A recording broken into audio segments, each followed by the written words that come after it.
What's up, everybody? Welcome to another episode of the Soundstage here with Kyle, presented by Animal Effects. Here with the one and only DJ LoStax. DJ, tell us a little bit about yourself. What's up, Kyle? Thanks for having me. So I'm a 15-year veteran DJ based out of Kalamazoo, Michigan. So, Midwest, obviously. But yeah, I got my start just from my mom's basement, and here we are 15 years later. I've got a team of 7 DJs. We do a couple hundred events a year, mostly weddings and corporate, but sprinkle in some bar stuff and that type of stuff too. Awesome. So, is your actual name LoStax or? My name is Logan There it is. Smith. So Yeah. my original DJ name, this is kind of a funny story. So my original DJ name was actually DJ LS, which was my initials. Sure. So because people always ask me, what does LoStax stand for? Where did it come from? Yada yada. So originally it was LS, my initials, super well thought out DJ name, right? Absolutely. Well, what ended up happening was I played at this bar for a bunch of years, and people that didn't know me, they'd walk up and they'd be like, LS, what's that stand for? And a buddy of mine that I would hang out in the DJ booth, his name's Matt. He would say it stands for LoStax because he's broke, and people started calling me LoStax, and I took the create. This is 2010, 2011, something like that. So I got super creative again, and Yeah. instead of LOW, I made it LO and then STAX. So yeah, and actually, fun fact about Luxx, which is my company. The reason that it's LUXX, well, 2 reasons. The main reason, though, is because my DJ name starts with an L, ends with an X. And I also Sure. wanted, for SEO purposes, there's so many LUXE companies out there. There's, obviously the big one, Jordan Chance of Luxx Productions in Chicago. But then a lot of the ladies have Luxx boutiques and Luxx planning and Luxx. There's a lot of Luxx out there in the wedding world. Sure. No, that makes a ton of sense. And I love how the first idea we get is always the best idea we've had. Right. So I've actually gone through a little bit of a name change where I'm Dietrich Entertainment now, things like that. But when I first started out, I don't know where my buddy and so I started DJing in 6th grade doing school dances, which I've said on here before, and we called ourselves Silver Tongue DJ Services, simply because we liked the logo of the Rolling Stones, and we Okay. thought, hey, that's cool. We'll just turn that silver, and then people will think of that, not knowing that there was a secondary thing that like, oh, you have a silver tongue, really good at talking to people, you're very persuasive, all that other kind of stuff. Yeah, we were 6th and 7th grade boys. Yeah, we weren't any of that. But hey, it sounded cool, right? Fake it till you make it. Yeah. Oh, we faked it for a long time, trust me. But no, that's awesome. So you said you started 15 years ago in your mom's basement. So was it just your love of music that drew you to it, or was there something like a catalyst that kind of moved you in that direction? Yeah, a couple things. So first one, I just always been into music. I actually in high school I was big into car stereos and stuff like that. But even to predate that, I actually got kicked out of school twice for selling burnt CDs out of my locker. So when the CD burners first came out, I had one of the USB ones. You could plug it into your desktop computer, and I was ripping regular CDs, doing the old the music catalogs that you get in the mail, and you get like 10 CDs for a penny or whatever. Columbia But House. yeah, I'm pretty yeah. sure I still owe them like $400 or $500 at some Oh, point. that was such a scam. Oh It yeah, was a big time scam. My mom probably still owes some money yeah, on my behalf. Uh, absolutely. yeah, so I was ripping CDs and doing that, and then LimeWire, FrostWire, Napster, all that stuff came out. I was downloading music and burning CDs, and then I was selling them for $5 out of my locker, and I'd come up with a new CD, every week, couple weeks or whatever. And my mom was even in on it. She was buying the blanks and buying the jewel cases and everything. And Yeah. I was using Microsoft Word and making album covers and doing Oh, all you that. even had album covers. Dang, you were high Oh yeah. society. Yeah, but I ended up getting in trouble by the principal, and I got called down to the office, and they told me stop doing it and blah blah blah. And I said, okay, I will. And then a couple weeks later, sure enough, I'm still doing it, and I get called down to the office again. But this time, my mom's sitting there too, and she's the principal's basically says what happened, and I ended up getting kicked out of school for 3 days, and that was my lesson, which my mom knew better. Like, that wasn't a punishment for me, that was a vacation. So Yeah. we're leaving, and she's just giving me a list of all the stuff that I'm gonna do while I'm on vacation, and also tells me don't get caught again. So Oh yeah, don't stop. Just don't get caught. I was Be making smarter. money, man. $5 I was gonna a say, pop, yeah. did she give you the eye? Like, don't you tell him that I'm in on this too? Like, Kind don't. of, yeah. Yeah. She played it off like she had no idea, and I'm just like, Right. I played along with it. But yeah, so Smart. that's how it really kind of started. And then obviously I talked about the car stereo stuff, and then post high school, I had a friend of mine that when we turned, like, we were probably 2021 ish, he started DJing at a local bar, and he was using like the sound system that they had, which was just the in-house system, and they had like this little Hercules controller and stuff, and he wanted to get more into it, so we started researching DJ equipment and all this stuff, and we ended up buying some, like, I don't even remember what it was, these like sound cards so that we could use virtual DJ, and we started out with that, and then yeah, it just snowballed from a Behringer mixer, no turntables or anything, and virtual DJ to about a year later I got my first Serato box, and a set of 1200s, and I bought I don't even remember what I had at that point. It was I think it was still a Behringer mixer, actually. But I rocked that for a while, and then yeah, that was kind of all she wrote. And I got my first bar gig because the friend of mine that got me into it, he decided to take a different gig one night at a different bar, and tells me, "Hey man, you can fill in for me." I'm like, "All right, cool." So I show up with my equipment, and I come walking in, and the bar manager's like, "Who the hell are you?" Oh yeah, I didn't tell them. Yeah, I'm like, Yeah, "Yeah, nice. I'm here to DJ." Like, "Oh, where's Ron Allen?" I'm like, "Oh, he's." I threw him under the bus. I was like, "Yeah, he's Yeah, DJing at this other spot." Like, he left you. He told me to tell you guys to oh gosh. But I where you get can in go. there, I get set up, I start playing, and this is kind of a funny one. So I start playing, and my laptop, for whatever reason, I have no clue why, but it just it was not working right that night. Virtual DJ was freezing to the point where the music was like chopping, like a skip CD. And it never did that to me before, of course. And I'd been playing, like I said, in my mom's basement, and everything was good to go. But of course, I get out there live in front of a bunch of people. Oh, of Uh, course. I did not get paid that night, and I also was told that I could not come back, at least not to DJ anyway. So Yeah. my buddy ended up getting fired as well too, and yeah, I ended up a couple months later, went back in, and I talked to the owner and was like, "Hey man, like, please give me another shot. Like, that was not you know how it was supposed to go." Yeah, not indicative of what I can do. Yeah. Yeah, exactly. And he's like, "All right, we'll see what happens." And he ended up letting me play again. And I brought a big group of people that night. And that's all she wrote. I ended up playing there for, gosh, that bar was open for 9 years. I think I played for like 7 of the 9 that they were open. I started out with just one night a week. It turned into 2 nights a week, then turned into Thursday, Friday, and Saturday. So yeah, that was my longest run of the bar stuff anyway. Yeah, of in-house. That's really cool. And that, I like that. So your friend, was this a friend from high school, or you just somebody you knew in Yeah, the so community? friend, Or we grew up together. We had been best okay, friends. He was one of the groomsmen in my weddings, but in my wedding, the one time I got married.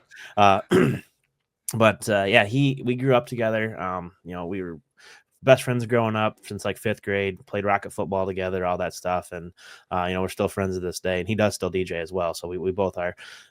We don't work together because I don't think that I don't like to mix the. I don't mind being friends with my DJs, but I don't want my friends to be my DJs, if that makes sense. yeah, I gotcha. Yeah, makes total sense. No, that's really awesome, and the fact that you guys are both still doing it is really cool too. And so, have you guys ever done any sort of collab stuff? Like, hey, we're gonna do this show together, Yeah, or actually Saturday we're anything? playing together. So Okay, nice. no, we haven't. It's funny that you bring that up because we haven't played together in a really long time. But we used to, even at that bar that I was talking about. Obviously, he kind of smoothed things over with the owner, and he did get back in there DJing periodically. He'd fill in for me and stuff, but I was kind of the main guy for years to come after that. But partially, I think my business mind for that, because I'm just a you've seen me consuming alcohol, but outside of that, I'm pretty professional. Sure.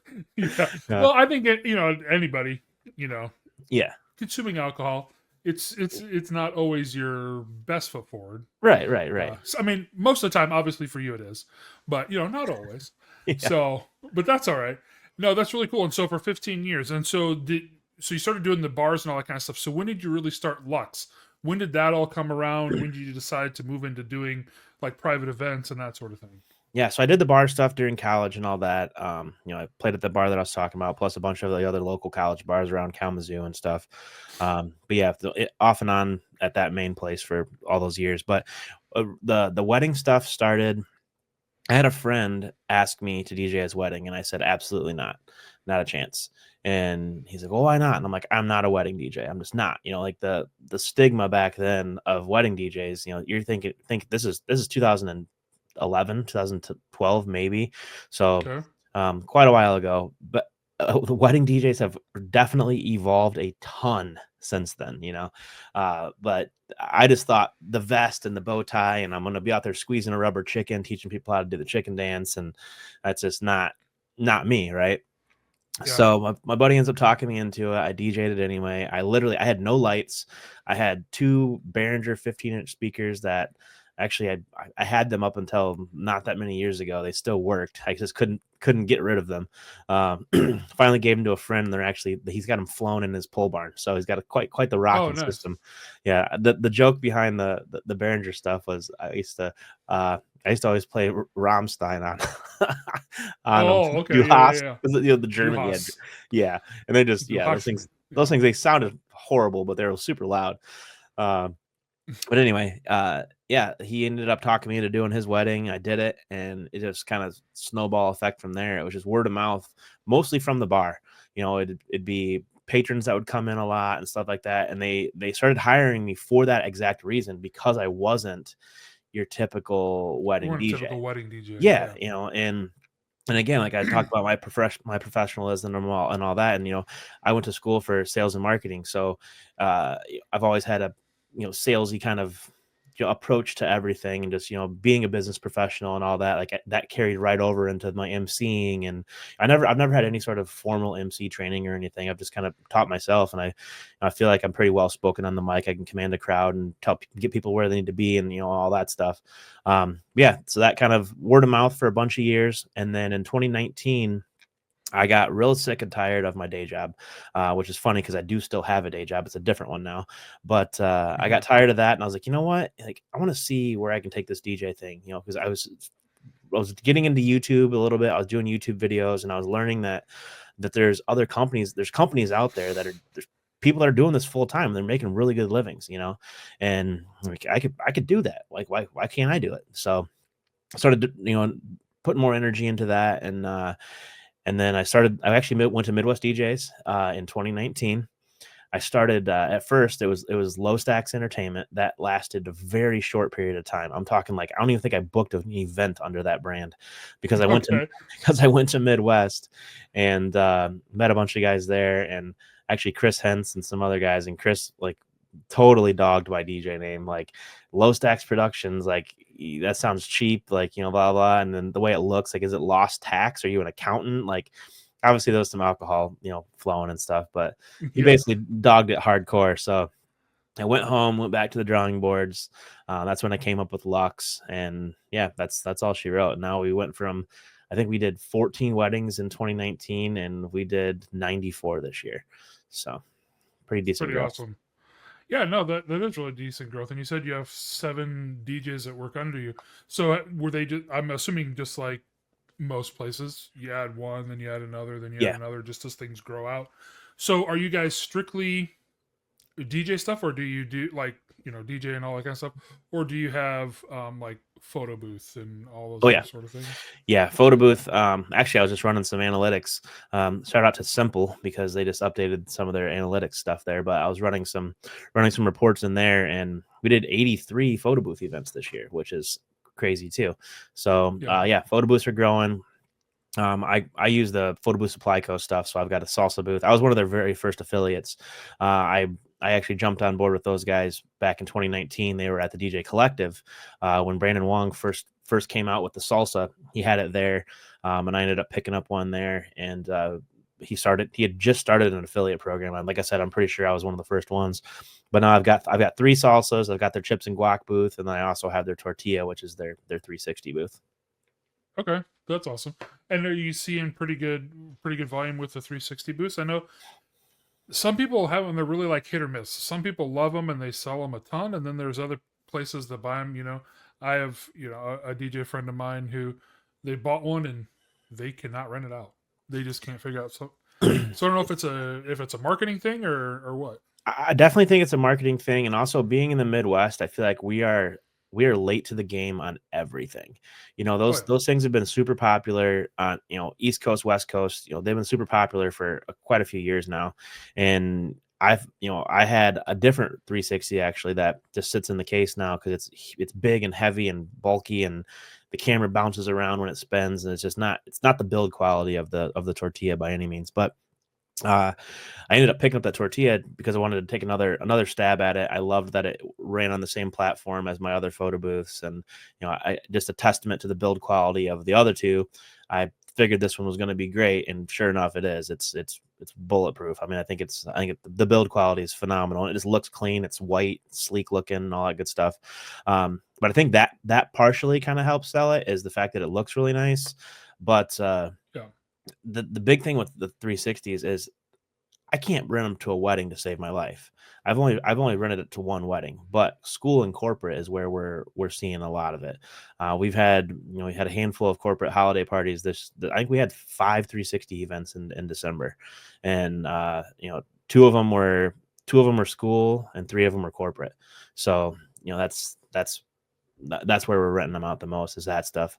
I think the issue with getting them, if you're wedding specific, at least especially where I'm at, a lot of the venues don't have the space for something like that. There's just not. Especially in the Midwest, we're doing a lot of outdoor barn venues, that sort of thing, and they don't always come with a ton of space. Yeah, and you don't want that thing outside if it rains or in the direct sunlight. The video would look like crap until the sun goes down, and it'd be tough. But yeah, I think they work best for indoor spaces, obviously, that have enough room for it. That's another thing about the tortilla is it actually has a pretty small footprint for a 360. Just the way that it's designed, the angle of the arm and all that stuff, it takes up probably like 3 to 4 foot less space than my other 360 booth. So you can fit it in a slightly tighter. It's pretty significant. Yeah, slightly tighter area. The platter is smaller, so you can fit less people on it. Unfortunately, I really wouldn't put more than 2 people on it. It says you can fit 3 or 4, but 2 is plenty. I'm also massive, so it's I count as 2 people probably. Yeah. You and I don't think you and I could probably fit on one. We would not. And I don't know that it could hold us literally. Like we would probably break. Yeah. And for those who haven't ever met either of us, you're 6'7", right? I'm 6'5". 6'5". Okay. Yeah. Well, I'm 6'6". I thought you were slightly taller than me for some reason, but yeah, we're both large indiindividuals. So both 6'5", 6'6" ish, and collectively 500 and probably pushing 600 pounds between the two of us. And your weight in there too. So yeah, but no, that's really awesome, and I think that is something else that it started changing a few years ago, but I definitely think that it's really something now as a DJ company, especially if you're doing weddings. You kind of have to be able to do a whole bunch of stuff because people don't. It used to be I didn't want to do a photo booth because I'll let somebody else handle the thing. I'll let somebody else handle that. But now so many other places do it that if you can't offer that, that's just a reason to not hire you to DJ either. Yeah, I think. Yeah, I agree.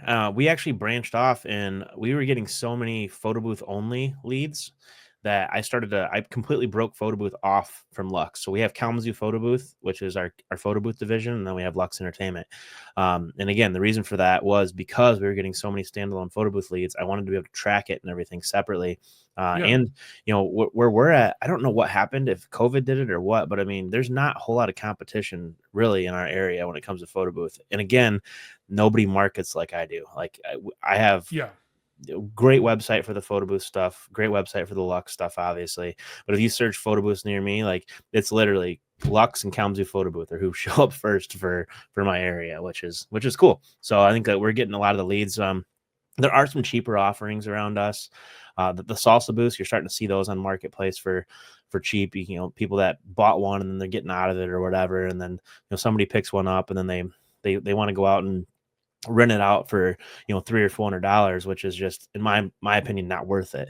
I'm not going to go do a photo booth event for the average person though. My wife always reminds me, most people don't make $3,000 in a day, Logan.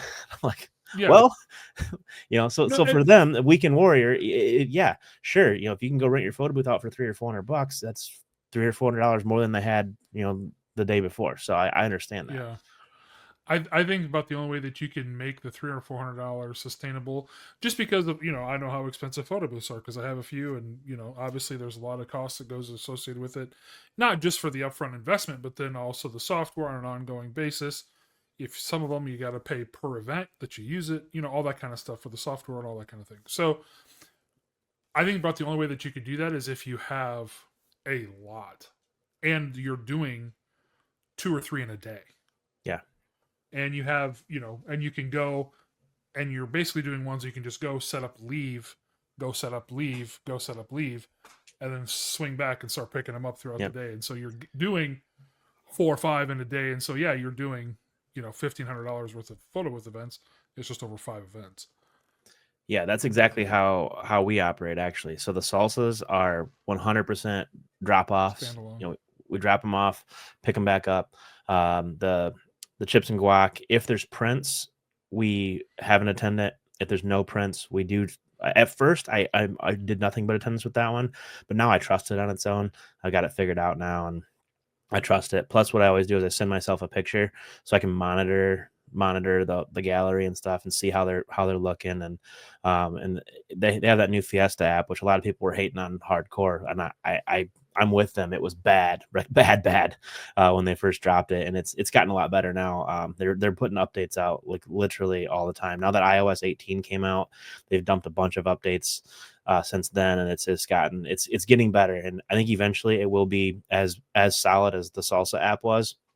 When that happens, it's going to be I think they'll be back to being, I feel like Photo Booth Supply Co. and then the Max booths are probably the two most well known anyway.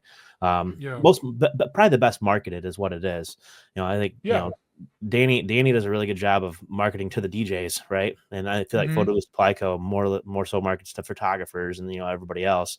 But those two are definitely, in my opinion, the two top brands as far as that goes. But yeah, we do drop off with the salsa, drop off with the guac if it's on its own. If it's got the chips, aka the printer, then we have an attendant, and then obviously the 360 has to have an attendant. Yeah, for sure.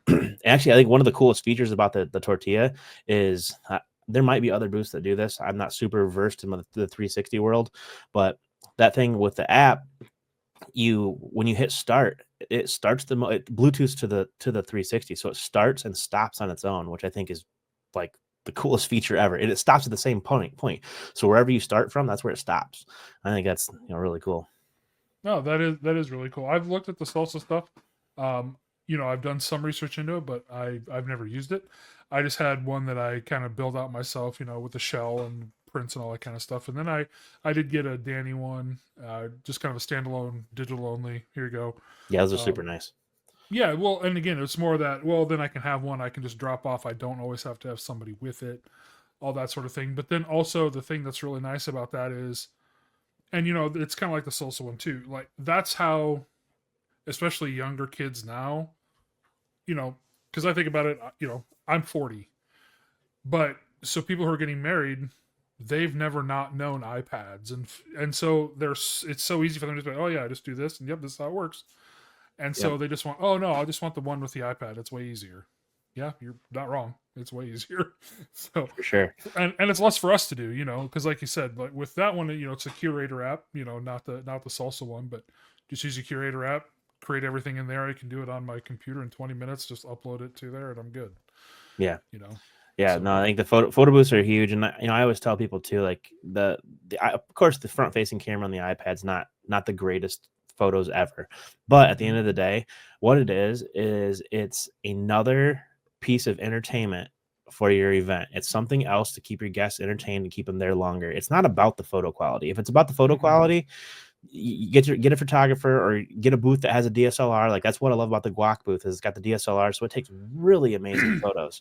Mhm. But I push people more towards the salsas than that one. You know, if they want to spend the extra to have the high quality images, I can kind of get a feel for them and the type of event that it is. You know, if it's like a gala for a corporate event, and I know they're going to want nice pictures, I'll push them Yep. towards the nicer Yeah, booth. absolutely. Black and But if it's white. a Oh yeah, we're doing a Rat Pack's theme, all that. Yeah, you want yeah, that. Yep. yeah, or Gatsby, everybody's gonna be dressed up, or Yep. whatever. But if it's a school dance or just a typical wedding or whatever, I think that the iPad booths are more than good enough. Yeah, I think what you're saying with those, and I think I agree with it really, is on those, it's more about the memory than the photo. Yep, it's the Like the experience. photo is the memory and the Yep. experience of doing it, but like with your salsa booth and like well, you put in that digital background, so it tells them exactly what the event was, the day it was, the date, the theme, all that kind of stuff. Well, that's all on there, and then they can just go back. Oh, this is, oh, remember their wedding? That was so fun when we did Hmm. this, and yeah, no, I think that for sure. Um, so if we go back, go back to the start of Luxx, totally fine. I love I love going on tangents like that. So you've been doing this, like you said, for 15 years. But what is it that keeps bringing you back? You know, gig after gig, year after year, coming back to do these events. Is there what is it? I think it's just the love of DJing, to be honest with you. Okay. And I've gotten to the point now where I love weddings just as much as I love a bar gig. Probably possibly even more because I'm not out until 2 o'clock in the morning anymore. Sometimes I'm getting home late, but for the most part, I'm done by 11 or midnight with a wedding, and I can get home and get to bed, and then also I've fallen in love with gear, and that's something that I didn't really get to dive as deep into doing the bar and club stuff because really, I never knew anything about speakers or any. Like I told you, I had a set of Behringer 15s and I bought them because they were cheap. It was like Yep. $1,200 for a pair of them. Mm-hmm. They were loud for what they were. Good enough for what I was using them for. But I didn't have any idea what, any of the other equipment was. I didn't really know anything about lighting or anything like that. I knew Technic 1200s and I liked rain mixers. That was about it. And then once I started getting into the private event stuff, that's where I started learning about moving heads and uplights and different speakers and buying my own subwoofers and, just all that, facades and making things look nice and why you shouldn't use orange extension cords and, all of that stuff and the growth. And, I forget about that until I think back on it. Cause I look at what I bring to an event now. And it's like, if I could get retail value out of everything that's in my booth, probably not even including speakers, everything that's in my booth, I could buy a really nice truck, Mm-hmm. like, and Yep. I it's, think about it all the time because I don't know about you because I know you built your own TV booth, right? yep, yep. Yeah. So, but it's kind of in the same vein of my Toad booth. So same sort of thing. People because people come up and ask with it all the time. Like especially what other wedding vendors because around where I am, not a lot of people have TV booths and all that other kind of thing. And so Jesse Swanson, he lives close to me. He has one. I have one. We're really about the only ones in town that have them. Nobody else does. And Omaha's a big market. It's over 1 million people. And so not a lot of that stuff goes on. So we get a lot of people who come up and ask, like, where did you get this? How did this work? And how is all that kind of stuff? And then you get those, oh, I bet it wasn't too cheap either. And then you start looking around and it's like, yeah, no, it's like, oh yeah, I'm wheeling around like, $18,000 just here. And then I have speakers and lights and uplights in my photo booth and all that on top of it. It's kind of like, ooh, dang. Okay, yeah. Like you said, I could buy a really nice car with Yeah, all and this. yeah, exactly. You talk about speakers and everything, on top. But what I love about it though is like everything that I buy it. Yeah, I like new things, but I'm buying it mostly because in some way, shape, or form, it's going to make my job easier or more reliable. One of the two. If I'm upgrading a microphone, it's because I want it to be more reliable. If I bought a defend because I wanted better signal, so that I didn't have to worry about dropouts. And that's like the worst thing ever is the mic drops out. the run and the fin, I haven't had a, even close to a dropout, you know, since I started doing that. I don't even worry about it. I could walk away from the booth. I feel comfortable walking away from the booth while someone's Yeah. talking on the mic now, you know. Prior, absolutely not, you know. Or like I run a touch mix, so I can do things like, you know, any sound engineer is gonna scold me for this, but I love the feedback wizard. You know, it's good enough. Hey, It's good I enough. use it all the time, and you know who my boss is. Yeah. So Right. You know, if I yeah, knew how to ring out a mic myself, I should probably learn just so that I know, so I could do it, you know, but I know I can't do it on a 3-band EQ. I'd need a better mixer. Right.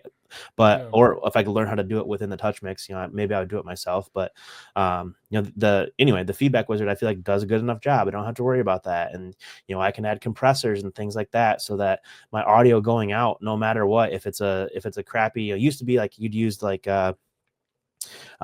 platinum notes and stuff like that, or you know, to run your music through, so it made it all the same volume level. And you know, you have to worry about Serato volume. Like you load one track and the volume's this way, or you load another one and the volume's a little bit higher and they're not equal or whatever.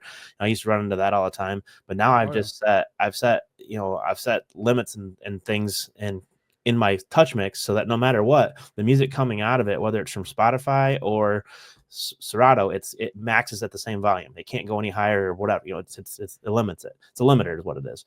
But you know, so I've done that, so it cleans up my sound and just makes everything sound better. And it's given me, you know, more headroom with my speakers, and like just the amount of things that have changed over the years. And I still see people going out and just plugging an external, plugging a microphone into the mic out of their mixer or their controller, and then plugging, you know, directly into the speakers. And I'm just like, oh God, please don't do that. Like, and then they're wondering why they don't have any headroom or why the mic sounds hollow or whatever. And it's like, dude, it's because you need an external mixer. That's why. That will solve all your problems.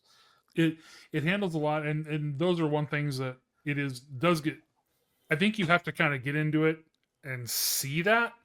I don't know that you can tell people that right off the go, because it's like, yeah, but it sounds good without it. It's like, it doesn't sound bad, but you know how much better it could be. Let me show you. And so I think that's a really good thing, like to go to, you know, DJ conferences and different things like that. You know, you talked about Midwest earlier, like going to things like that so you can learn those things from the people who have done it, and not just, you know, talking to a sales guy like, you know, me, like you call Analytics FX. I'm like, well, you know, you really should be running an external mixer.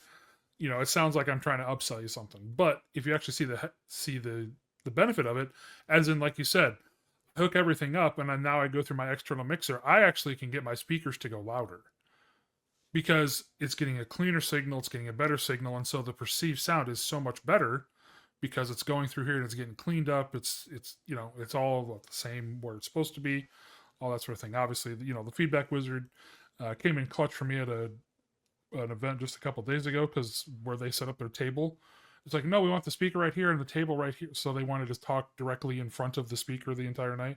It's like, okay, that's fine. I gotcha. So I just went over there and ran the wizard, and get it go there all night and totally fine. Yeah. So you're right. It does make it a lot easier. So the other thing is, when you're thinking about all these different things that you've done in the past, do you kind of have like a favorite memory, something that really sticks out to you as something that, man, I can't believe that I was part of that, or that was really awesome, or, you know, did you play at some EDM festival, you know, for 1 million people? Yeah, I mean, I don't have anything like in particular that really stands out, but definitely like the early years, I feel like every time I do something new and cool, like it was just like definitely like, oh my gosh, like this, you know, lots of those experiences, the first time experiences, I think are huge. Like the first time you play a nightclub for 1,000 people, or you know, the first time you play a really big wedding, or the first time you do, like I remember the first time I did a corporate event that was like several hundred people, you know, and you got these CEOs and all this stuff, and they're coming up and giving you knucks, and like you're like, wow, like these guys think I'm cool, you know. And I think, you know, those are all cool moments. I mean, I've met some idols and stuff, obviously. Like I've been to South by Southwest, and you know, met, like, actually there was a Bastard barbecue down there at the time, so I met Scratch Bastard, and Jazzy Jeff was there, and Red Foo, and Miles Medina, and like a bunch of you know, bunch of like Dive idols, bounds. so to speak. Yeah, Yeah. exactly. I've done a lot of that stuff, and like experiences like going to the DJ Collective, and rest in peace to the original DJ Collective. They're still doing the retreats or whatever, but yeah, those were the things that those guys are putting together, and just building those relationships and building the network, and now knowing that I could probably go to, not probably, I'm positive that I could go to any city in this country and I could get equipment if I needed it. I could find it, easily, with just a couple messages I could find, within my network. That's not necessarily best memory as far as like performance, but that's some of the best memories I have of just the progression of being a 20-year-old in my mom's basement to now a 37-year-old in my own basement. Yeah. Well, but at the same time, I think that's a good thing. Like, you're able to do something that you love to do, and you're not just getting business success out of it, you're getting kind of personal success out of it. And so I think that's a really cool thing to think about too. I don't think that's that's weird at all. So I think that's really awesome. All right. So you just said the magic word a couple minutes ago. You said that you're turning yourself into a bit of a gearhead. I myself am a bit of a gearhead also. I clearly need 4 of every new thing that has ever come out. And it's only because I'm smart enough to run it through my wife first and have to justify why I want to buy all the things that I want to buy, that I don't have, even more things in my house than I do. So, let's just start with you. So what kind of audio stuff do you use? Let's just start from the outside in. So you said that you got a touch mix. What are you hooking into that to make sound? Yeah. So wedding setup is a touch mix, is he's pushing the sound out, right? But obviously running a MacBook, I'm not a Windows guy. I've got a 2021 MacBook Pro. Actually just got some crap on Instagram today because I just learned that I could charge my MacBook Pro with USB-C instead of the MagSafe. And you should definitely get crap for that. Yeah, just learned. Yeah, accidentally did that, and yeah, cool. But yeah, MacBook Pro, running Serato. I've like I said, I did use Virtual DJ for a little while, but I've been on Serato since, gosh, I think probably 2011 ish, somewhere in that ballpark. Then I'm more of a, I do prefer Rain over Pioneer, honestly. So I got a Rain 70, two Rain 12 Mark IIs. I do own 1000 SRT and a Rev 7 and a Rev 5, and I've got because gear. That's gear, why, because gear. My non-wedding setup is actually the Rev 7. I do really like that controller. I had an S9 for a long time. I did like that, but once Rain came out with the 70 and the 72, I've been back on those. So I'm running EWD mics. I got a G4 IEM in there to run satellite speakers with. Let's see what else. That's it. I think in the booth wise. I run in as far as lighting. Stereotubes is my kind of my go-to. I do have a bunch of moving heads. I bust those out for different stuff, a lot of school stuff and things like that, or like my big wedding packages. Sound wise, I'm an RCF fanboy, so I've got I have the Evox 8s actually, and then I also have the Evox 12s. I just bought for bigger events a pair of the 8008 subs with the NXL 44 as tops. Oh, the 44s, okay. Yeah, you usually hear a lot of people doing the 24s and 8004s. So you an even bigger boy. I did, and that's because we've been doing a lot of bigger school stuff, and that was what drove me to that. And I'm probably going to end up buying 2 more of the subs actually. So I'll be running 4 of the 8008s with the 2 44 tops. But the tops, man, those things are like, I've never heard a speaker that sounds that good in person. Really. I actually own the 44s, the original 44s for. So you have the Mark IIs. Yeah. Yep. Yeah, I own the original 44s for a while because I was about mid 2019. I started really thinking about doing more production stuff, and so I was starting to get gear, and then I don't know if you know, but some weird stuff happened in the world in 2020. Yeah, that was rough. So I started a yeah, company right before that. yeah, and so I'd already had the DJ company and everything like that, and we did okay for the DJ company saying that, but trying to start something to get a whole bunch of people together to use a really big sound system, didn't really work out very well in my favor. But luckily, I found somebody who really needed them, and I actually ended up making a little bit of money on those, so that wasn't too bad. But yeah, those. But you're not wrong. They scream. They Yeah, are they very sound loud. They phenomenal. sound really good. Yeah. Yeah, I've only I actually, when I ordered everything, it ended up showing up like literally 2 days after this big school event that I was supposed to use it for. So I ended up having to rent a system for it. So I've actually only heard one top and one sub together. I've tested both, but I've only ever had one playing at a time, just in my garage. So I don't want to kill the neighbors. But we've got an Yeah. event coming up on February 7th that I'm going to get to use the whole system again for. So I'm pretty pumped for that.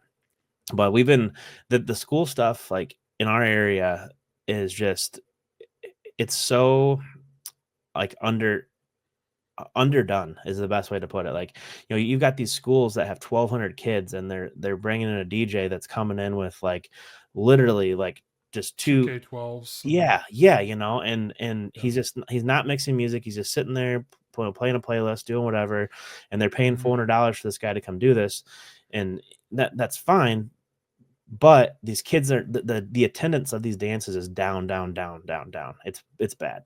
And what we've been doing in the last 2 years is trying to get in with these schools and talk them into it. And it's really starting to take off, which is kind of crazy. It's finally working. But what we're doing is, we've gotten in with one school. Those students are telling other students, the staff's telling other staff, and like this last one that we just did, they I charged them $3,000, and they were paying $400 last year, Yeah. but the attendance went from 300 kids to 900 kids, so they're making their money way over making their money back on what Yeah. I'm doing, and we're doing a dance that's 2 hours long, so it's $1,500 an hour. Like, that's Yeah. I'm cool with I'm that. trying to change people's minds for that around here too. It does get a little bit more difficult. So It's tough. I have NX 945s and 8004s. And so I did a school dance with those earlier this year, and the school that I used them with was the same thing. They usually have the same guy in, charge them like $250, but he brought in two 12-inch tops, didn't even have subs, and just played music. Which again, I understand not everybody can have a huge system. Totally, that's fine. But I kind of said like, and so I took a big haircut myself to just kind of come in and was like, let me show you what it can be. Yeah. And then you come in, and so like the first 15 minutes of a dance, they're still just filing in, they're not all coming in yet, doing all that. So I was kind of playing like the cheesy dance music that I would assume this other person played for them all the time, because I said no, they weren't ever very good, they weren't ever things like that. But then so it started at 8 o'clock, so right at 8:15, like literally I was watching my clock. As soon as it hit 8:15, I just hit a bass drop on a couple of songs with those 8004s going full blast, because I turned the subs down on the channel and everything. I wasn't hardly running anything out, and then I just came out, and the look on the kids' face, like, oh, okay. Then they all just started flocking up to the front, like, okay, what are we doing? And like you said, that I just had them right there, and then I just killed them for the next hour and 45 minutes, and they all started leaving like 20 minutes early. They're like, yeah, we're exhausted, we're going, we're leaving. Yeah, And they're just we jumping did. on the We had whole one time. dance that was 3 hours, and the other one was 2 hours the same night. And the 2 hour one definitely ended way more hype, and even then they were pretty wore out at 2 hours. The 3 hour one, the same thing happened. After that second hour, we really started losing them. And I tried to talk the school out of that. I was like, we've always done 3 hour dances, though. It's not worth their money if they're only coming for 2 hours. And I'm like, the way we do this, they will be tired after 2 hours. I Yeah, promise they're you. gonna be tired after an hour, but they'll make it another hour. Yeah, they're going to be fulfilled. So my tactic for getting in with these schools, obviously the word of mouth and having other schools, as for testimonials is great. But what I would do, especially when they're concerned about price, is I've done the same thing that you were just talking about, kind of taking a haircut on it. Is I will give them the quote and say, I will do the first dance for half off. Yeah. So if it's $3,000, I'll do the first one for 1,500. And if you don't think it's worth it, then we'll just part ways and it's fine. I got enough. I covered my costs and my expenses and everything. You got a great DJ, but if you don't think it's worth it and you don't want to have us back again, no big deal. I've never not had them have me back. So, Yeah. and That's really they will, smart. yeah, they'll find a way. If they got to come up with the money, they'll find a way, whether it's charging more for tickets or, whatever it is, they will find a way, and it's a better experience for the kids. And that's the main reason I'm doing it. I'm not doing it for me. I would Yeah. just do another wedding. Like why Yeah, spend, for why sure. go, I just spent like 16 grand on that sound system. Yeah, I did it because I wanted it. Yes, of course. But at the end of the day, I'm doing it because I never had that experience as a kid. Yeah, Our no. school dances, like, were literally a kid that graduated a couple years, ahead of me, showing up with his parents' home stereo system and like a 5 disc changer. That was our school dance DJ, and Mhm. I just don't think that I think these kids deserve better. I wanted to remember the dances. I want them to graduate and remember, oh man, prom was so much fun, or homecoming was crazy. It was like a rave, or it was like Coachella, or Electric Forest, or 100%. whatever. Yeah, no, you're absolutely right, and I think it's that too. It's getting because the fact that so many schools have kind of gone away from them. Because I don't know if it was all budget or people weren't willing to spend the money on all that kind of stuff. But I do think that there's a lot of places in the country that just don't really ever get good DJs that really care about sound and everything that's going on. And like you said, creating an atmosphere and doing all that sort of thing. Like I said, when I had those kids, when I hit that bass note and they could feel it throughout the entire gym, they're just like, oh, this is way different. Yeah. And then from that, like you said, from that second you got them, and I just, you just rip their heads off for the next hour and a half, and you're good to go. Yeah, actually, So I had one of my DJs. His daughter goes to the school that I was just talking about that we just did it for half off, and he was talking to her, and she's like, why do you think that attendance is down? And she goes, well, it's because the dances suck. They're no fun. Like, nobody wants to go because they suck. And he's like, well, why do they suck? He's like, well, the music sucks, and well, it's not fun.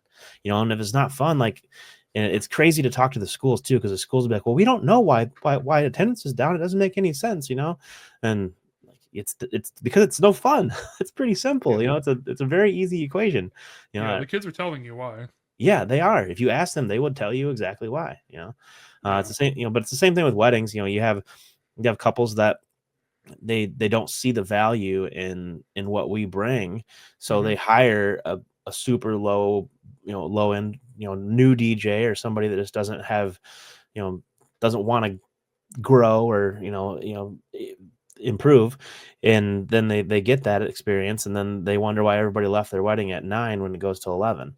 But then they come to one of our events and there's people chanting one more song at 10:59. It's Yeah. totally different experience. Oh yeah. No, it is kind of that same thing. 99.9% of the time you get what you pay for, you know, and you are going to have the people like I feel like I was, but maybe you were like when I was charging $600, I felt like I was giving more than $600 worth of value, but I felt guilty charging more than that. I was like, I don't Me know, too. like that's a lot of money. Like, should I keep charging? Should I move up? Should I Yeah, not do because that? again, we're making $600 in a day. Yeah, My day job at that time, I think my bring home for the week might have been $400 or $500, yeah, and exactly. I can go make. I was going and making 600, doing a wedding. Like, that was a heck of a lot of money. But I know I don't I possibly at that time, I don't know if in this area there were, but definitely around the country, there's DJs that were charging thousands of dollars back when I was charging 600. So Oh, it's 100%. Yeah. And that was the thing is like I'm charging 600 and I think I'm overcharging. Like, "God, man, I don't know, that's a lot." But then like you go and you start meeting people like yourself, like a Chris Hintz, like a, Josh Staley, like, all these different guys that are, charging thousands because that's what they demand in their area. And you're just like, I mean, I'm busy like that. I do all that sort of thing. I have the cool booth. I have the cool new speakers. I have the, but I think that I wasn't charging up to my level for a long time. But then the problem is then when you make that jump, it's a significant jump. So then it gets real fun there too. I was just looking through my desk. I thought I have one somewhere, but I have my original uh like price list. Oh, your price guide? I have one. I had them printed on like cardstock, Oh, and nice. I have one of the original ones, and it was legitimately $600 for ceremony and reception. Like that was, and I was charging in 2018. Yeah. Not that, so really not that long ago. And Um, my starting price now, our starting price is 3,000, and I want to keep going up. I yeah. definitely do. So Yeah. And that's the other thing is as long as if you are turning down, if you're so busy that you can't take any more work, you're not charging yeah, enough. I fill my I fill my calendar. I did almost 50 myself this year. I'm almost to 40 for next year already. So I think we'll definitely break 100 this year. We could have last year. I was turning down business last year because a lot of the guys that work for me, which actually you'll meet pretty much the whole team in April for Midwest, because I've got literally everybody coming, so it's gonna be super cool. All but one guy, Awesome. everybody's gonna be there, so it's gonna be really neat. But all of them they all have day jobs at this point, so none of them are full time. They all have families and stuff, so they want to do 10 to 15 tops is what they want to do. So we Yeah. maxed out this past year, and it was just we had so many dates. Like, and I also have a sub brand. I started a budget brand, so those actually 2 weekends in September 14th and September 21st. That we had 9 weddings in both of those days, which was absolutely wild, to me, to think that. It's a lot of moving parts. Yeah, because well, literally like a couple years ago, like that's 18 weddings. 2019, I didn't even do 18 weddings. We did 18 Yeah. weddings in 2 days, but that's Yeah. little. There's companies out there that are doing 20, 30 weddings in a day. It's Yeah. wild, the size that you can get to. You got somebody like Eric Massengale. He's doing like 600 or 700 weddings a year in multiple states. It's just it's a So big many moving outfit. parts for him. Yeah. Yeah. Pretty crazy. Yeah. No, I definitely, it does get crazy how well you can do. And the other thing that I like about kind of where the industry and everything else is going is I think there are getting to be a lot more people in the country and things like that. It used to be, I mean, at least it was for me. I assume it was for you too. When people kind of ask like, "Oh, you do this?" Yep, and I DJ. When people said, "Oh, you DJ?" Oh, okay. Like it was kind of that stigma, like, "Oh, you play with, you have the rubber chicken, you're doing the funky, you're doing the weird dance, you're doing all that kind of stuff." But to me, it was always just kind of like you, man. I love music so much, and I can't stop thinking about it.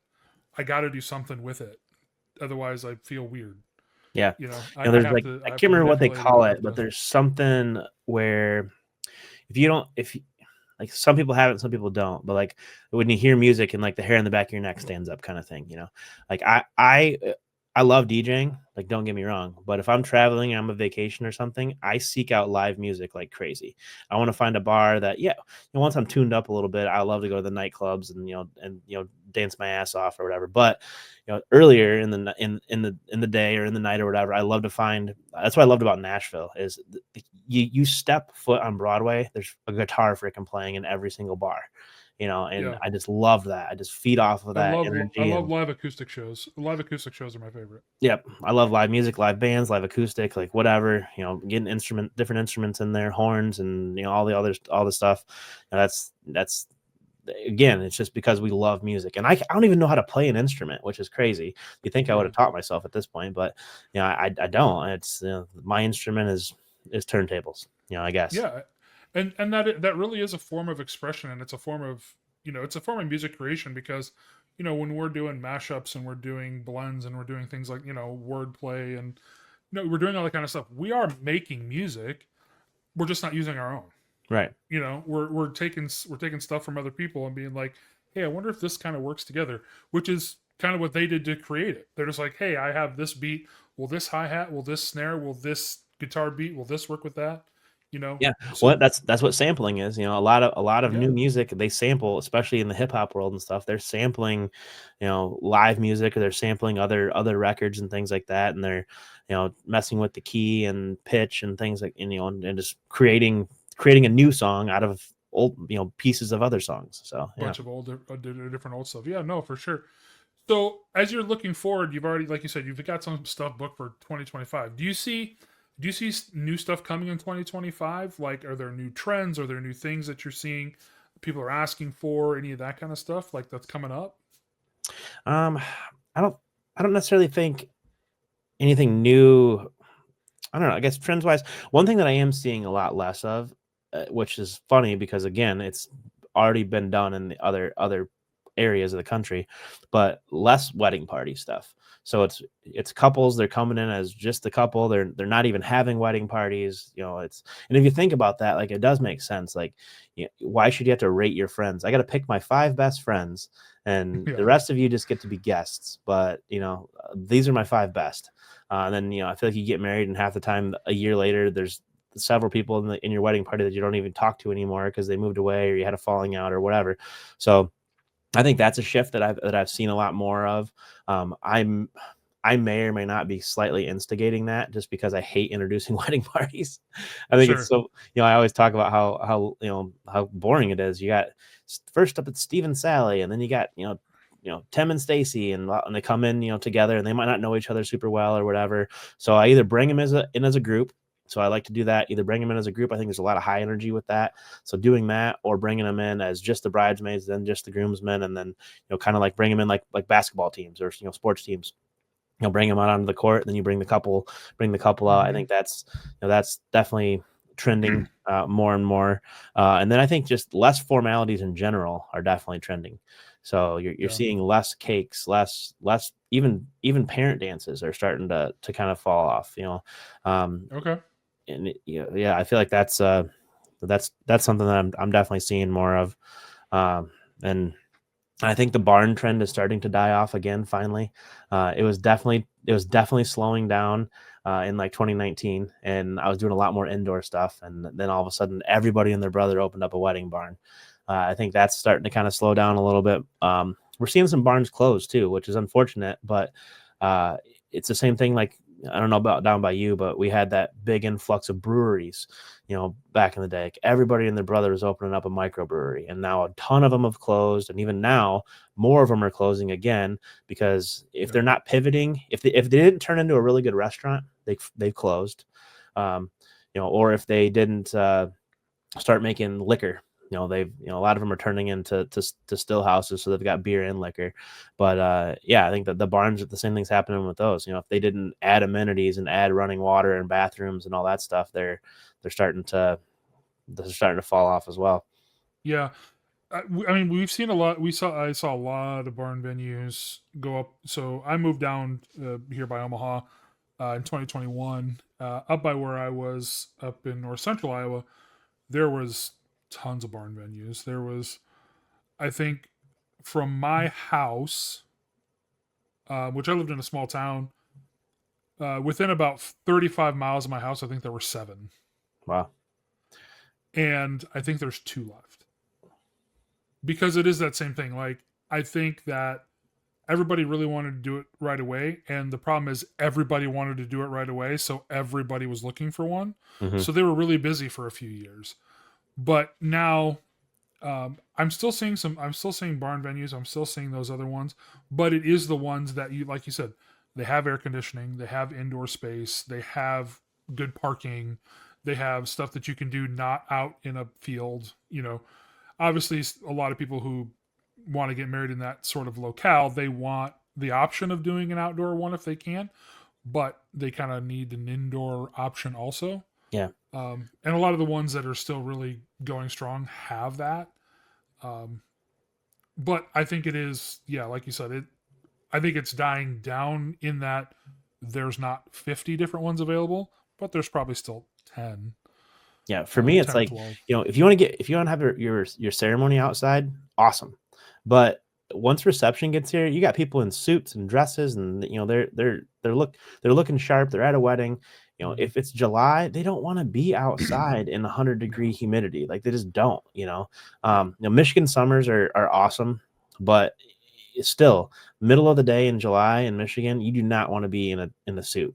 You don't. You're going to be sweating your freaking butt off. But that's why I think that the indoor venues are definitely starting to make they're making a comeback big time, and Yeah. people are realizing like yeah, I could go rent a barn for a couple grand, or I could spend extra on all these other amenities. But even then, like a lot of these barns, I think they've gotten a little greedy, to be honest, because there's some barns out there that you get nothing. You get the barn, and they're charging like $7,000 for this thing, and it's like you don't even you have okay, you got bathrooms, but that's it. You know, Yeah. you gotta hire the bar service out. You gotta hire the caterer out. You gotta hire all the other stuff out. When you could go rent an indoor venue for a couple grand more and have all these amenities. So Yeah, I guess your barn venues are a little different than ours because I don't know that I've been to one that doesn't have like bathrooms within the thing with bar service that they do. I haven't seen one. Now, granted, there could be ones out there that I just haven't done that do that, but that might have been something that they did a little bit better around here. Is that they kind of knew that was going in. Like, so where we used to live, my wife is a teacher, and one of her teacher friends, they were actually the ones who were building it, and they knew I was a DJ, and so they asked me, "Hey, will you come out and take a look and just tell us what you think?" And so I gave them a lot of pointers. Like they made a massive barn venue. I mean it can hold like 450 or 500 people. Like it's oh huge. wow. Yeah, it's huge. Um, but they had like 10 outlets. I was like, yeah, no. I was like, you need to like 4x the number of outlets that you have here because there was people around there who still do like bring in live bands. I was like, you need to have like a 220 outlet over here, a 220 outlet over there, in case they need to plug in, distribute power. You need to have your kitchen. You need to have 15 circuits just for your kitchen, like because you got if people are plugging in roasters because they're bringing in something else, like those are going to pop all your circuits. And Oh so yeah. they went from a panel like this to like two side by side jumbo ones, and sent me a big sent me a big bottle of scotch afterwards, which I don't drink, so I still have it. But there's like, thank you so much. That was way good advice. This was so much better than we would have because they're like, others would have to go back and redo it all. And so, Yeah, that's one thing too. Is like I wish every new venue that was opening would consult me first. I should just be a venue consultant. Like here's all the well, things from a vendor perspective. As I feel like if I opened up my own venue, I would be catering to every single person, every vendor that comes in there, because I would want that's the success. The key to a successful event is the vendors have to be happy. If the vendors are happy, the couple's going to be happy, because you keep the vendors happy, they're going to keep the couples happy, right? So having those things that I thought about doing, like you could have built-in flashes for the photographers, so like literally they don't have to set up their freaking lights and clutter up my DJ area, and like there's just so yeah, many different things that you could do. And Chris, like we're the same way. Like we walk in and they have, oh yeah, we have an in-house sound system, and I'm like, yeah, I'm not using that. Photographers might do the same thing about the flash thing until they tested it and tried it and like, oh wow, this is actually great. yeah, And there's a few venues in my area that I will use their in-house sound system because it's awesome and they did a really good job. There's others that I won't use it because it's garbage. There's actually one venue that I will not book events at, and I actually tell couples when they inquire, I'll respond back and say, sorry, we won't operate at that venue. And I'll tell them exactly why. These are the reasons. If you can get your money back, get your money back. But, yeah. And I hate that it is that way, but sometimes it is, And I'm the same way. Like you gotta tell people how it is, and like, hey, I don't think this was a smart decision. If you want to keep it, yeah, that's awesome. I Good don't for want you you. to have a bad experience, but Yeah. so I'm going to tell you this is why. I've never had. This is why I'm worried. Yeah, I've never had any of those venues come back. I mean, it's not like I'm really dogging them. I'm just telling why I don't like it.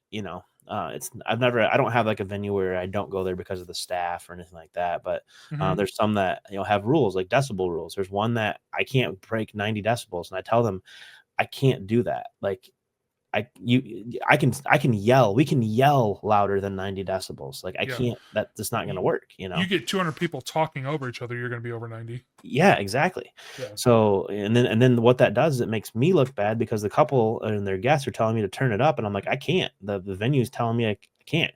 So what am I supposed to do?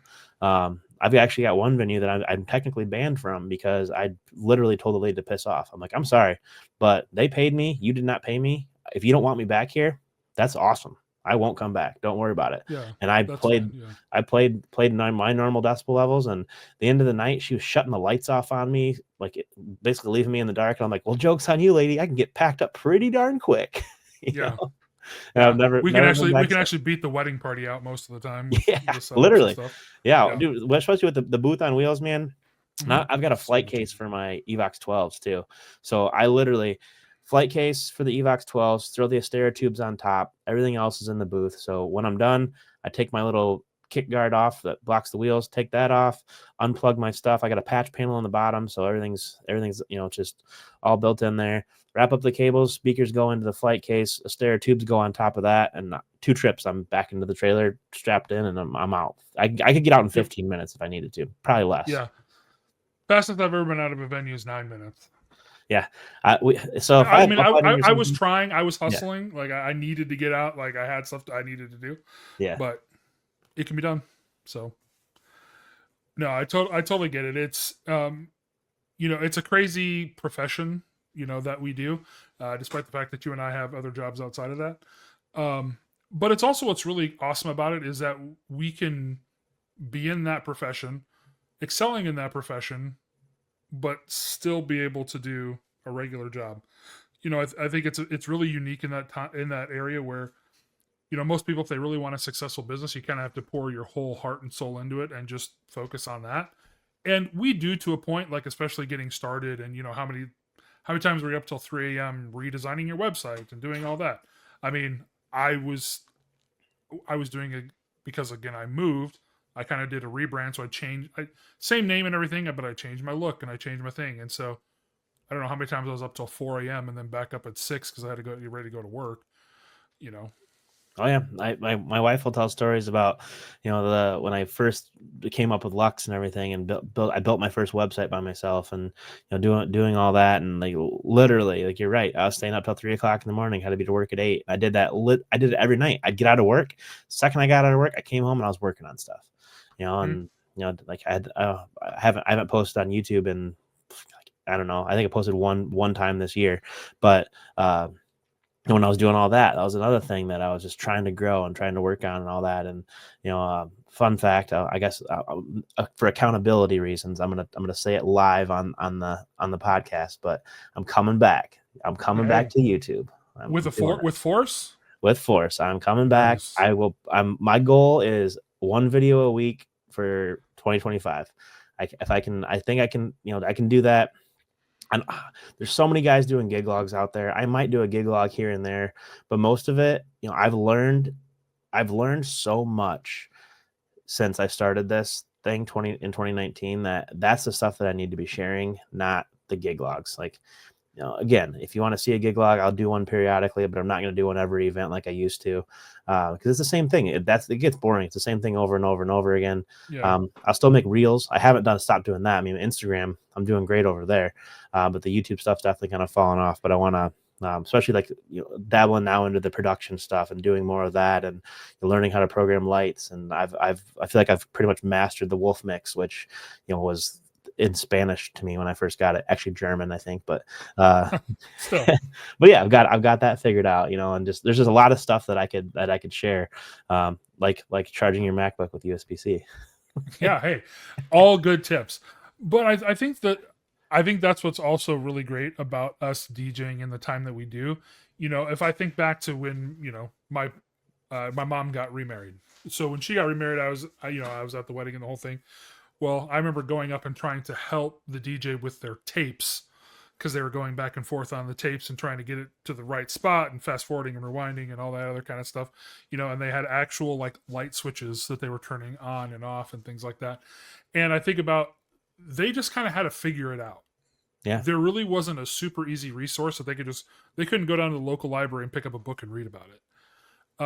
I think we're blessed and cursed in that we have social media and we have YouTube and Spotify and you know Apple Podcasts and everything like that to sit and listen to people like yourself, like the soundstage here, to get those different ideas and get those different things out there and get that information that they didn't have to take the time to learn.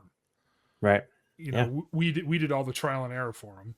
So I Yeah, think and that's what I love about having a team of guys now too, is I can share with them all the I can basically, teleport them years ahead of where they should be, or where they are, just with the knowledge that I have. If they're willing to learn, and they all are, which is great. I've got guys that have only done a handful of weddings, and I can make them just as good of a wedding DJ as me in just a couple of months. With just, they don't have to go through all the trial and error. It's crazy to think that we can do that now. But you're right, we definitely can. And I think about all the money I wasted on cheap moving heads and crap from China and all this talking about gearhead. How much money have we wasted on gear? Gosh, dude, there's stuff that I literally threw away, that I hundreds of dollars worth of stuff that I literally threw away because it was junk. I should have never bought it to begin with. Yeah. It was just it happens though, but that's part of the learning curve, especially with the camera stuff. Like I talk about YouTube. Oh my gosh, I've got so much camera gear that I will never use because I thought I had to have it, or it was going to make my gig logs better, make my videos better, make me a better videographer. That wasn't the case. I mean, yes, having really nice equipment is cool, but had I known, but again, it's a learning lesson. You got to learn, and people do it with any profession. So yeah, so much easier. Just yeah, just the phone anymore. Well, people ask me all the time. They're like, with my reels on Instagram, they're like, "What'd you shoot this on?" And I'm like, "Well, it's a Canon R6 Mark II with a 24-70 lens, and it costs about $5,000." So but it does look better than the phone. Not to most people, they probably don't notice the difference, but people that are looking, they do notice the difference. So yeah.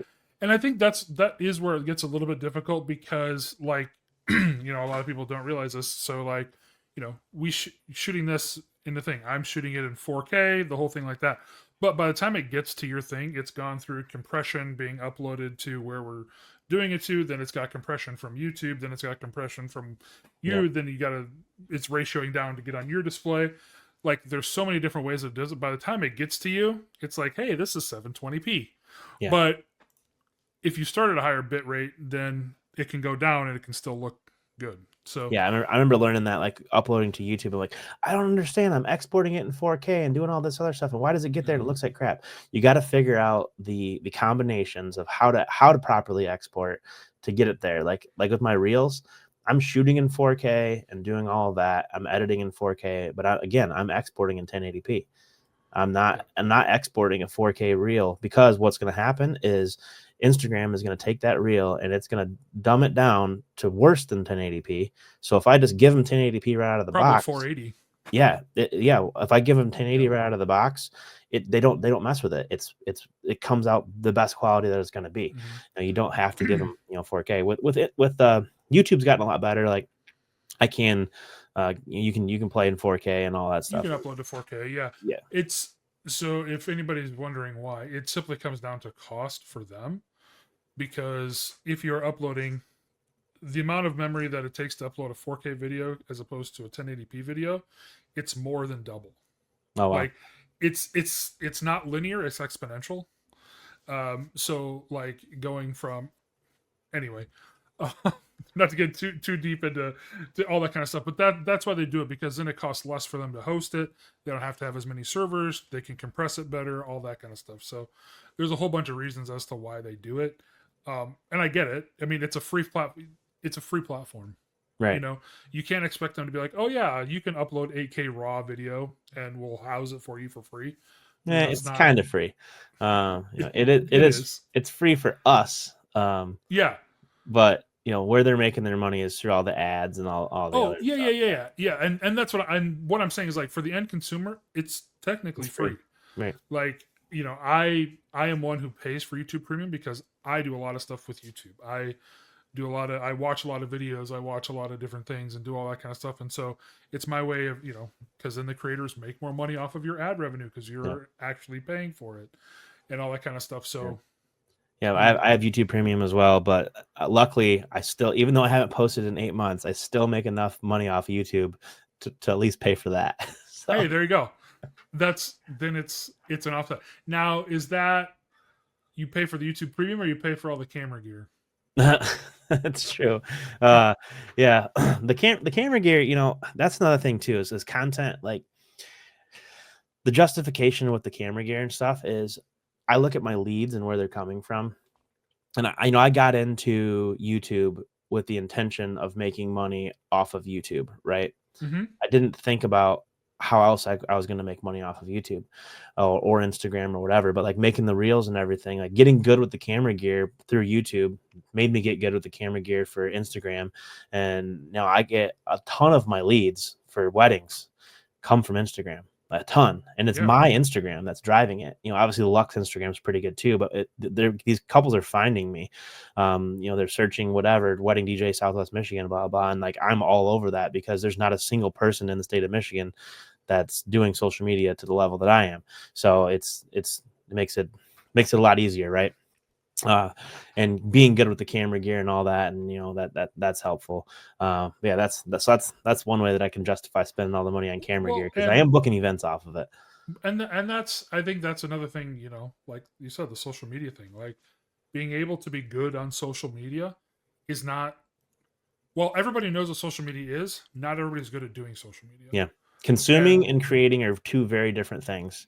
Vastly different. They're vastly different. Coming up with ideas and being creative is so hard, and that's really what pushed me away from YouTube. Was my passion shifted. Like I wasn't as driven to make the videos and grow the YouTube channel and stuff anymore, because I did start seeing some good progress on Instagram. So I started focusing more on that and realized that couples aren't necessarily looking for a DJ on YouTube, and the content that I was making for YouTube was very much DJ driven.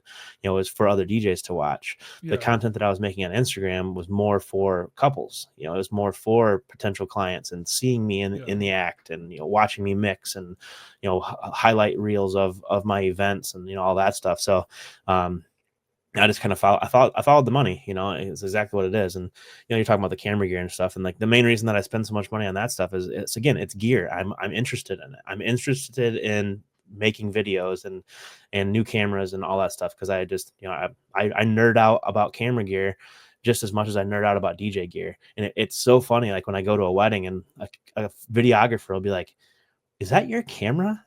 And I'm like, yeah, I got another one just like it in that Pelican case.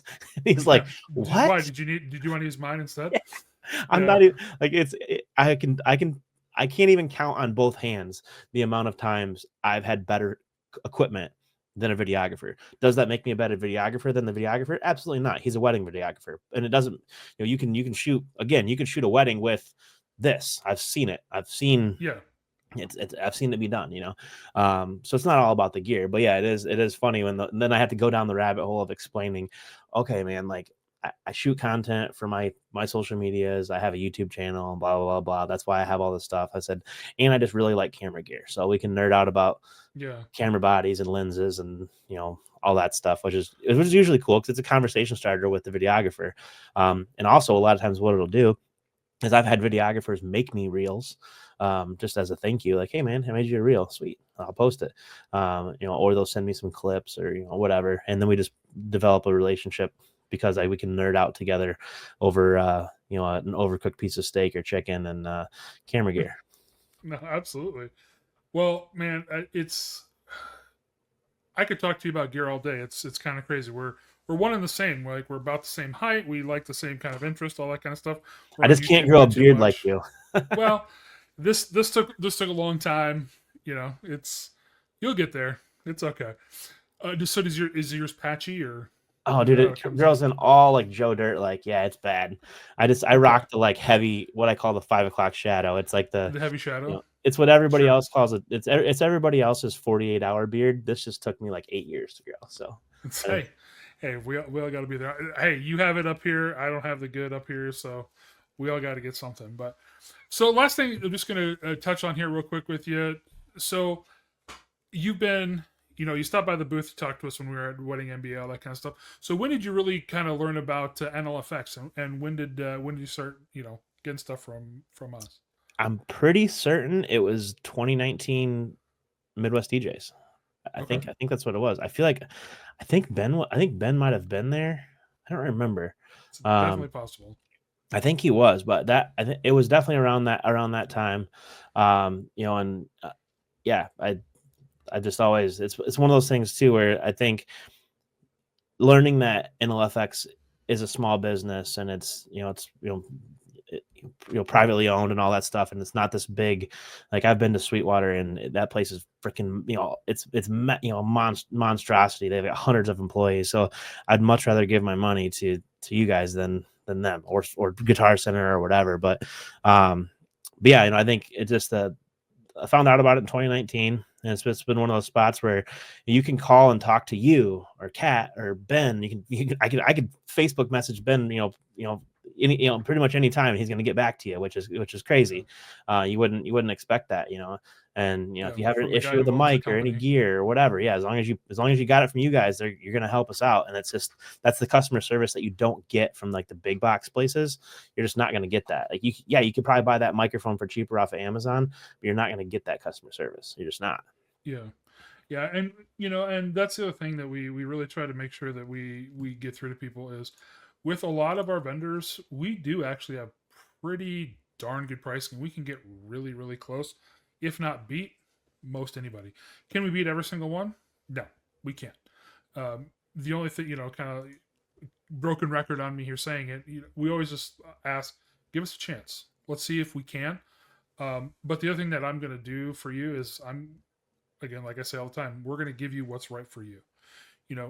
When you're calling up and you're talking about doing the RCF stuff, if you were telling me what you're going to use it for, and it's like, oh yeah, I could do these, like 250 person school events and things like that, I'd be like, I mean, I can sell you that system, but you really don't need it for Right. 250 people. Like, how about we step back and get like 15s and 18s, and I think you'll be pretty good for 300 kids. So again, it's more, like you said, it's the relationship. It's not just the sale. So Yeah, I feel like with the with anything, doesn't matter what you're buying. This is an old sales saying, but you got quality, you've got service, you got price. You can't have all three. You have to pick two. yeah, You yeah, have to pick two. You want a good price and good service, sure. But you're not going to get quality, right? There's different. There's a different. You can only pick two of them. And I think for me, quality and service will always win over price for me. I want, especially this, I want something that's gonna last, right? Obviously, I talked about buying cheap Chinese stuff and all that thing, all that, and oh yeah, I've we've all moved been on there. from that. Like, I'm not gonna go buy, I'll bleep myself out, but oaf lighting, moving head. I'm gonna buy Chauvet. That's what I'm gonna do. I'm gonna buy a Sure. Stereotubes, not lightsabers. But there's Yeah. just all that stuff. But there's it's is that stuff probably okay? Sure, it'll probably get by, but I want to buy the Mhm. more quality product just because there's probably going to be a better warranty behind it. There's going to be a better salesperson behind it, somebody that's going to customer service and all that stuff. Or I remember, like, I do have Chinese uplights, but when I first got them, it took me forever to get them DMX programmed because it wasn't correct. I had to figure it out. There was no Yeah. what was in the manual wasn't wasn't what was in the light, so it wasn't working. Yeah. It's Uh, the generic manual that they sent out, and it doesn't actually work with this light. It's just yeah, one that they sent, and all that stuff. But yeah, did I save $300 a fixture? Yes. If I could go back, would I do it again? No. you know. yeah. So No. Well, man, I really appreciate it. Thank you so much. With your Instagram and everything like that, plug all your stuff and let us know where we can check you guys out if we want to. yeah. So Instagram is at DJ LoStax. Same thing for YouTube. Just search DJ LoStax. If you want to be Facebook friends, Logan Smith, I'll add you. But will say I spend most of my time on Instagram, so that's going to be the Okay. spot.